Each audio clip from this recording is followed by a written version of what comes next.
পুলিশের একাংশ পাশাপাশি সিআইএস টাকা নিয়ে সেই ঘটনাটা ঘটাচ্ছে।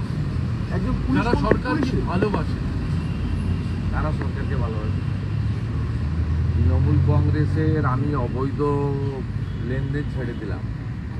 ইলেকটোরাল বন্ডে যে টাকা তৃণমূল কংগ্রেস 1600 কোটি টাকা সংগ্রহ করেছে, সেই টাকা আপনার যেমন বিয়ার লটারির 600 কোটি রয়েছে, আমাদের সঞ্জীব গোয়েঙ্কার হলদিয়া এনার্জির 400 কোটি রয়েছে। এর বাইরে আপনি দিল্লি থেকে স্টেট ব্যাংক অফ ইন্ডিয়ার যে ইলেকটোরাল বন্ডগুলো কেনা হয়েছে, এই অধিকাংশ বন্ড এডিজি সিআইডি রাজশেখরন তিনি অর্গানাইজ করে তিনি বিভিন্ন কোম্পানিকে দিয়ে, যারা এই সমস্ত বালি, মোরাম, কয়লা, পাথর, গাছ, মূলত এই ধরনের মাইন, এইগুলোতে যারা কারবার করেন তাদের কোম্পানিকে দিয়েই অবৈধভাবে বন্ডগুলো কিনেছে। এবং তৃণমূল কংগ্রেস মানেই মমতা ব্যানার্জি, এবং এটাকে political party recognise election commission দিয়েছে। বাংলার লোক এটাকে পরিবার, এবং আমি তো প্রাইভেট কোম্পানি বলি। স্বাভাবিকভাবে উনি তো বৈধভাবে এইসব লোকের কাছ থেকে টাকা নিয়েছেন, তাহলে উনি টাকা ফেরত দেওয়ার ব্যবস্থা করুন, এবং তিনি এই বিষয়ে ফ্যাক্ট ফাইন্ডিং কমিটি করুন।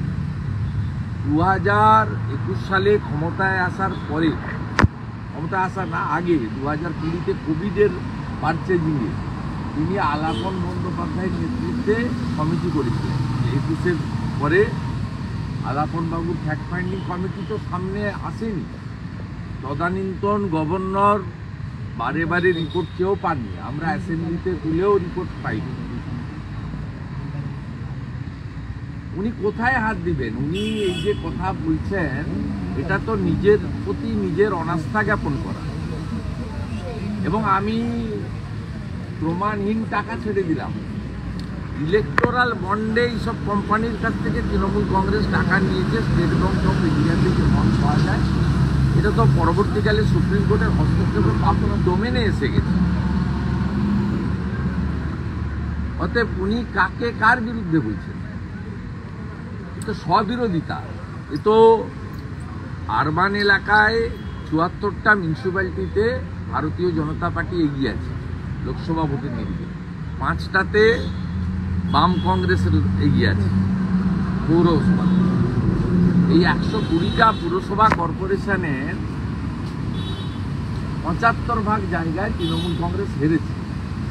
পরবর্তী সময়ে আরজিকর ইস্যুতে আরও ড্যামেজ হয়েছে আরবান। যারা টিভি দেখেন, যারা সোশ্যাল মিডিয়া, ইউটিউব দেখেন, যারা খবর কাগজ পড়েন, সেই জায়গাতে উনি 15 মাস করে নির্বাচনে যাবেন বা যেতে বাধ্য হবেন নিয়ম অনুযায়ী। 2021-এর ইলেকশন শুরু, নোটিফিকেশান হয়েছিল 26শে ফেব্রুয়ারি, সরকার তৈরি হয়েছিল 5ই মে। নিয়ম মতো 4 মে 2026-এর মধ্যে নতুন সরকার তৈরি করতে হবে। ওনার কাছে আর একটা বছর আছে, মানে এই মাসটা, মানে 25 সালটা।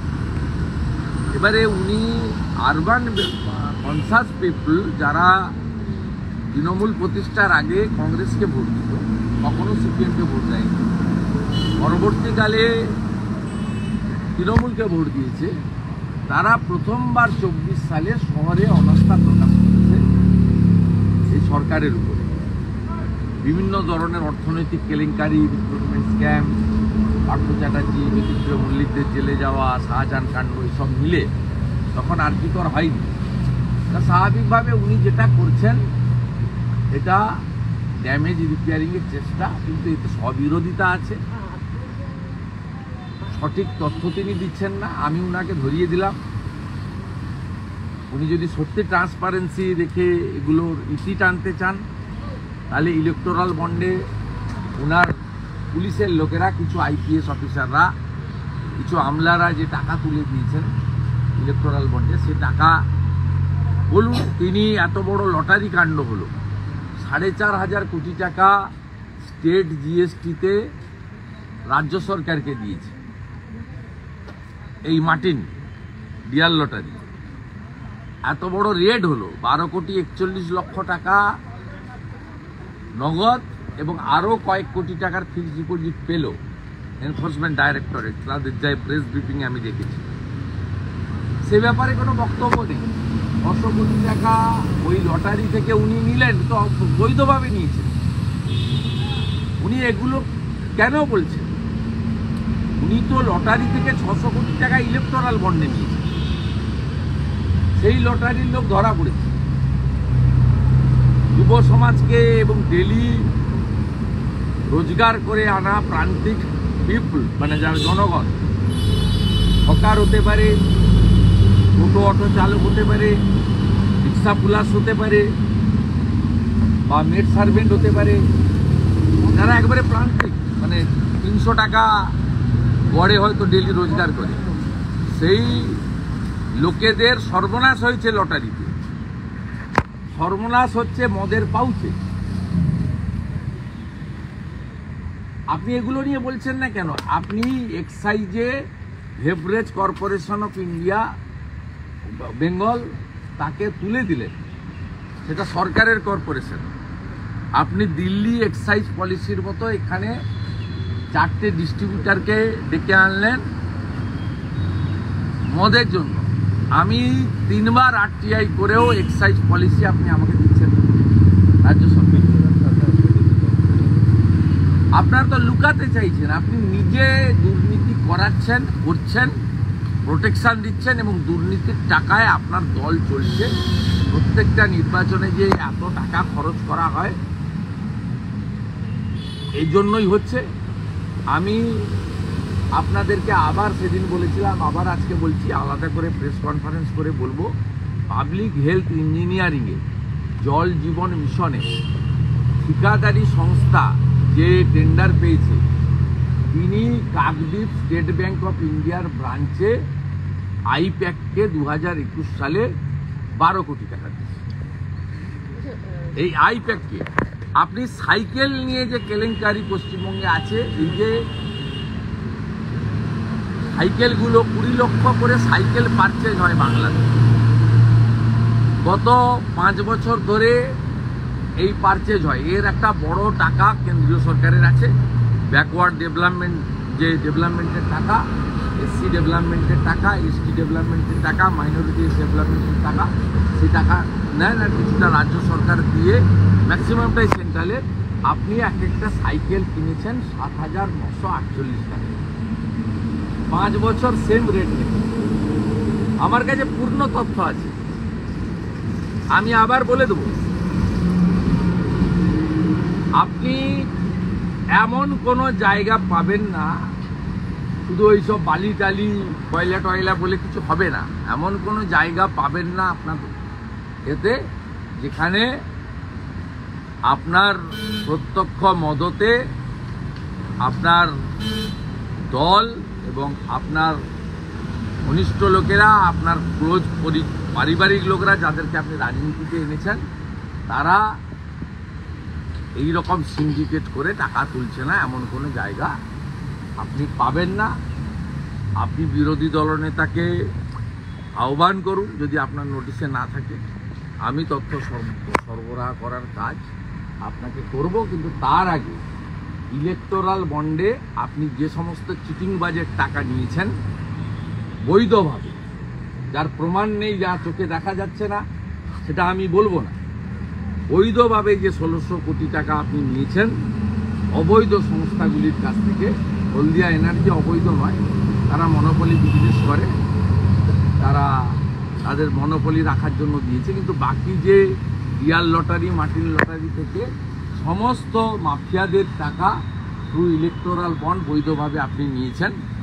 এই টাকার ফেরত করিয়ে আপনি যে নতুন করে 13.5 বছর পরে জেগে উঠেছেন, রিফর্মস করতে চাইছেন, সংস্কার করতে চাইছেন, এটা করে দেন। জালিয়াতির পিছনে জামতারা গ্যাং, রাজনৈতিক দলগুলির সঙ্গে শপিং মলে বৈঠক হয়েছে, এটা তো স্ববিরোধিতার কথা।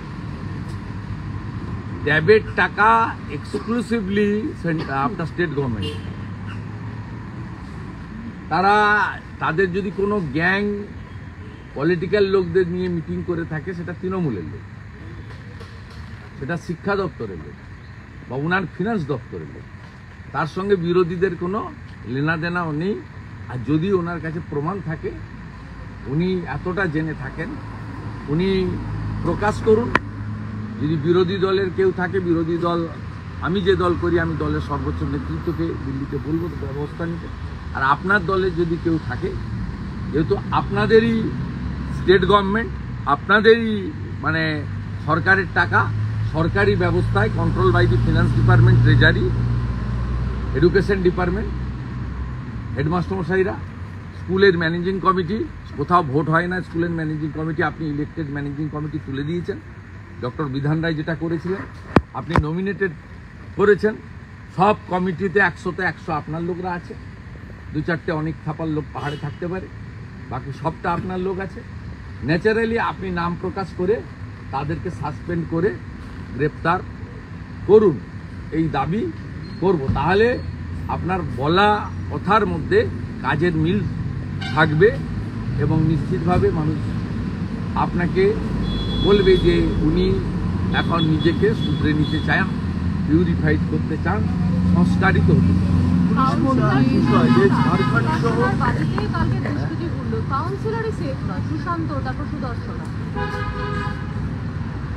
কেউ তো সেফ নয় এখানে। আমি তো কালকেও আমার দিল্লি যাওয়ার পথে এয়ারপোর্টে বলেছি যে পুলিশের যে বন্দুক উদ্ধার, এগুলো কমপ্লিটলি লোক দেখানো, মুখ্যমন্ত্রীর কাছে বুটবুকে থাকার জন্য।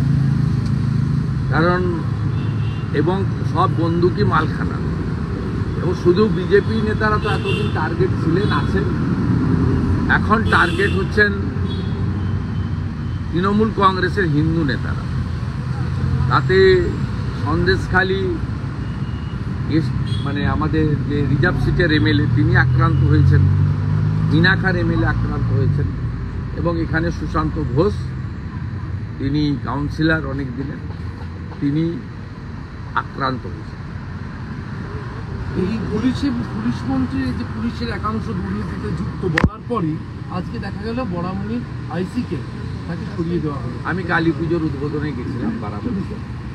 আমি বলে এসেছিলাম যে ওখানে ছোট ছোট ডিজি, ছোট ছোট সিপি আছে, এরা তৃণমূলের নেতাদের নিয়ে চুরি করে।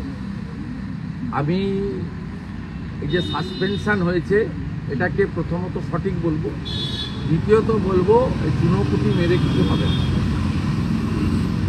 কারণ বারাবণীতে যে কয়লা উঠে, সেটা তৃণমূল কংগ্রেসের ব্লক সভাপতি, পঞ্চায়েত সমিতির চেয়ারম্যান অসিত সিংয়ের নেতৃত্বে হয়। পুলিশ একটা ছোটোখাটো ভাগ পায়, সেটা লোকাল লোয়ার লেভেলেও পায়, উপরেও অবধি যায়, কিন্তু তৃণমূল কংগ্রেস মেজর বেনিফিশিয়ারি। মমতা ব্যানার্জির যদি ক্ষমতা থাকে, অসিত সিংকে দল থেকে সাসপেন্ড করে গ্রেপ্তার করে প্রমাণ করুন যে শুধুমাত্র চুনোপুটি পুলিশ অফিসারদেরকে স্কেপগোট করা নয়, উনার দলের যারা 75-25-এ চলছেন, 25 পুলিশ নিচ্ছে, 75 দল নিচ্ছে, সেই 75 বেনিফিশিয়ারি, যেটা অসিত সিং থেকে শুরু করে কলকাতা পর্যন্ত আসছে, দক্ষিণ কলকাতা পর্যন্ত আসছে, সেই জায়গায় অঙ্কুশ লাগানোর জন্য আপনি ব্যবস্থা নিন। কারণ অসিত সিংরা টাকা তুলে নরেন চক্রবর্তীদের দেয়, বড় অংশের টাকা। নরেন চক্রবর্তীরা টাকা কলকাতায় পুলিশ পাহারায় গাড়ি করে পৌঁছে দেয়। সরকার ঝাড়খণ্ড থেকে শুরু করে গুলশান কলোনি প্রত্যেক কটা ক্ষেত্রে অনুপ্রবেশের ঘটনা উঠে আসছে এবং ল্যান্ড জিহাদ, এই প্রসঙ্গটা উত্থাপিত হচ্ছে। ল্যান্ড জিহাদ শব্দটাই প্রথম দেখা যাচ্ছে যে শহরে ভোট জিহাদের সাথে সাথে ল্যান্ড জিহাদও হচ্ছে। এখানে আরেকটু পুরো যে 152 বিঘা জমি ছিল সরকারি নথিতে, সেটা দাঁড়িয়েছে 15 থেকে 16 বিঘা। 18টি জলা জমি বাইপাস হওয়ায় সেটা জমে মাত্র 200 যায়। বেলেঘাটা তো এটা বাইপাস লাগোয়া পিছনে, যেটা পূর্ব কলকাতার জলা জমি, মাত্র ওয়েটল্যান্ড, কোনো দুটো অস্তিত্ব নেই। ও জাভেদ খানের পুত্র আর সুশান্ত ঘোষ দুজনেই করছে। সুশান্তর দুটো বাংলোর ছবি যদি আপনাকে আমি দিয়ে দিই, একটা ওর পরিবারের নামে, ওনার সদরমিনির নামে, আর একটা আপনার কোম্পানি আলিশান বাংলা। না, ল্যান্ড জিহাদের বিষয়টা কেন এত উত্তেজিত ল্যান্ড না হলে বিল্ডিং হবে কি? ল্যান্ড না হলে বাইপাস ধাবা হবে কি করে? ল্যান্ড না হলে প্রমোটিং হবে কি করে? প্রমোটিং না হলে 1 কোটি থেকে 5 কোটি ফ্ল্যাট বিক্রি হবে কি করে? মানে এর উদ্দেশ্যটা কি? এর উদ্দেশ্যটা কি? যে ভোট জিহাদের কথা বলছিলেন, লাভ জিহাদের কথা বলছিলেন, এখন ল্যান্ড জিহাদ প্রসঙ্গ উদ্দেশ্য ভোট ব্যাংক তৈরি করা আর বিপুল পরিমাণ অর্থ করা, দুবাইতে কানেকশন তৈরি করা। এরা সবগুলো ফেমা কেসে ফিট, সমস্ত কেসে ফেমা ফিট। এবং এদেরকে আপনি পাসপোর্ট দেখলে দেখবেন এরা বছরে 2 বার করে ইউরোপ যায়, 4 বার করে দুবাই যায়। মুখ্যমন্ত্রী জানেন না? মুখ্যমন্ত্রী এই ব্যাপারে সব জায়গায় মুখ্যমন্ত্রীকে ভোট করিয়ে দিতে পারলে সব ছাড়। ভোট করিয়ে দাও, বিরোধীদের মেরে ধরে মাথা ভাঙো, কোমর ভাঙো, খুন করো, পার্টি অফিস জ্বালিয়ে দাও, এজেন্টকে মেরে তাড়িয়ে দাও, জিত কেটে নাও, যা খুশি করো, কিন্তু ভোটে জিতিয়ে দিতে হবে। চুরির লাইসেন্সটা রিনিউয়াল করে দিতে হবে। আগামীকাল তো এতগুলো রেজাল্ট বেরোনোর কথা, রাজ্যের 6খানা উপনির্বাচন আছে, আপনি কি ভাবছেন? না না, আমি কিছু ভাবছি না। আমি কনফিডেন্ট, যেখানে যেখানে ভোট হয়েছে সেখানে ভারতীয় জনতা পার্টি বা এনডিএ, যেখানে যেখানে মানুষ ভোট দিতে পেরেছে। মহারাষ্ট্র, ঝাড়খণ্ড তো পশ্চিমবঙ্গ নয়, উত্তরপ্রদেশের বাই ইলেকশন পশ্চিমবঙ্গের মতো হয় না। তাই সামগ্রিকভাবে যেখানে যেখানে জনমত প্রতিফলিত হয়েছে সেখানে নন মুসলিম ভোট, সনাতনী এবং জনজাতিরা, এরা দল বেঁধে ভারতবর্ষকে বিকশিত ভারত করার লক্ষ্যে গরিষ্ঠ সংখ্যক সনাতনী এবং জনজাতিদের ভোট এনডিএ পেয়েছে, আমার খুব বিশ্বাস। আর ইন কোশ্চেন অফ বাঙালিরা যারা থাকেন, ঝাড়খণ্ড তো বাঙালি বিরাট ফ্যাক্টর, 50 লক্ষের বেশি বাঙালি ভোটার আছে, 70 লক্ষের কাছাকাছি বাঙালি স্পিকিং পিপুল বসবাস করে। একইভাবে 14-15 লক্ষ বাঙালি বসবাস করেন মহারাষ্ট্রে, তার হাতের বেশি 7-8 লক্ষ ভোটার। আমি নিশ্চিত, কারণ আমি বাঙালিদের মধ্যে অল্প একটু কাজ করার সুযোগ পেয়েছিলাম পার্টি থেকে। বাঙালিরা যেভাবে ত্রিপুরা, ছত্তিশগড় এইসব জায়গায় বিজেপিকে ভোট দিয়েছে, একইভাবে বাঙালি সনাতনীরা তারা দল বেঁধে বিজেপিকে ঝাড়খণ্ড এবং মহারাষ্ট্রে ভোট দিয়েছে। আমরা আশাবাদী, তার রেজাল্টে তার প্রতিফলন। আলুর দাম কোনোভাবেই কমছে না, মুখ্যমন্ত্রী বলার পরে ঊর্ধ্বমুখী 40 টাকা কেজি আলু। উনি ঝাড়খণ্ডে বর্ডারে আটকাতে বলেছেন, আর পশ্চিম মেদিনীপুরের এসপি আর কুলটি থানার আইসি গাড়ি পার করাচ্ছে 30 থেকে 50 হাজার টাকা করে।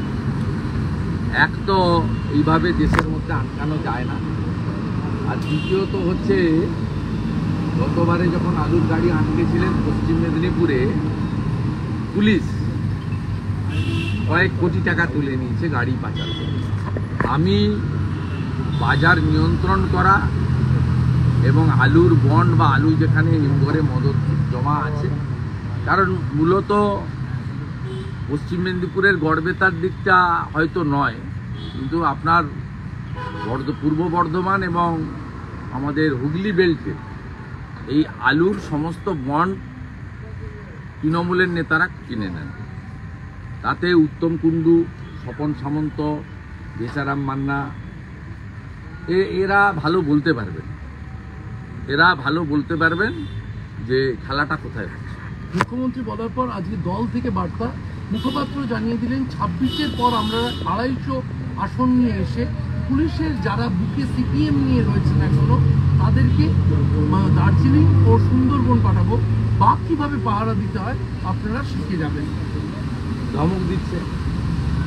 অভিজিৎ মণ্ডল গ্রেপ্তার হওয়ার পরে পুলিশের অনেকে ভয় পেয়েছে। মমতা ব্যানার্জি অভিজিৎ মণ্ডলকে বাঁচাতে পারেননি, বিনীত গোয়েলকেও বাঁচাতে পারবেন না। স্বাভাবিকভাবে এই ধমকটা তাদের উদ্দেশ্যে দিচ্ছেন যাতে তারা ঠিকমতো লাইনে আসেন এবং 26-এর নির্বাচনে পার্টির ক্যাডারের মতো কাজ করেন, কীভাবে ডায়মন্ড হারবারে গত লোকসভা নির্বাচনে